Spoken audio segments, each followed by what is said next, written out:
మనందరి ప్రతి ఒక్కరిని ఆప్యాయంగా పలకరించే మనసున్న మంచి మనిషి.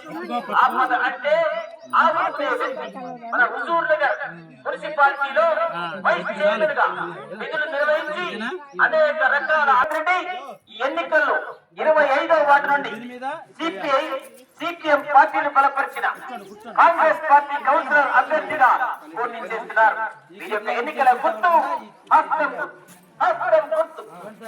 గుర్తుపై యొక్క పవిత్రమైన ఓట్లను వేసి అత్యధిక ఓట్ల మెజారిటీతో కోటి సంపత్ రెడ్డి గారిని గెలిపించవలసిందిగా ప్రార్థిస్తున్నాము.